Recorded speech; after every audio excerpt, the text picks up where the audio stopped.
My name is Tice Cin, and I'm the author of Keeping the House, a story about the North London heroin trade and the people who live in and around it. Many of the characters in Keeping the House are Turkish, and often the operations around the drugs businesses that they take part in are coded, and a lot of that means that they will be speaking in their own language, Turkish, but then we also have a Kurdish mob boss who speaks in Kurmanji. His name is Baba. I wanted to do this to show the way that we flip between languages and code switch at the drop of a hat.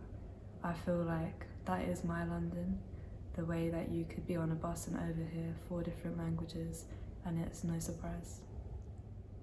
I wanted to be really specific with the way that I wrote about London and Keeping the House, because I think that there's an unspoken knowledge that we have as Londoners about what makes a place. That's something that makes the city very special for me, because I grew up here, so I know those codes that help us immediately place the ways that people grew up. And I think we're all just trying to empathize with one another, and I think that's what specificity means to me. When I think about whether or not London is a hospitable place for us, I often wonder what that us means. Keeping the House isn't, I haven't written it just for the Turkish community. I've written it for various diasporas, but also people who feel at once isolated and within communities. I think that the city can make you feel quite lonely, but at the same time, it provides the most solutions to that loneliness, in my opinion, because we've been working for decades to build pockets of safety, and those safe spaces do exist, and they are there and they are growing. With the government increasingly cinching in upon people, pushing us further out of the centre, you know, people from Tottenham are ending up in Enfield and so on.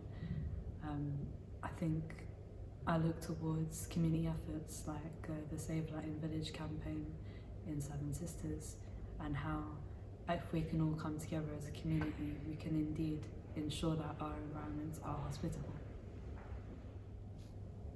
We have to tell our own stories, because there's only so much that someone else's imagination from the outside can fill in. Lived experience is the very thing that allows people to relate to what you're writing, because they will see that you've been through it. And I think for me, I feel a great responsibility to just make sure that my work feels as honest as I can get it.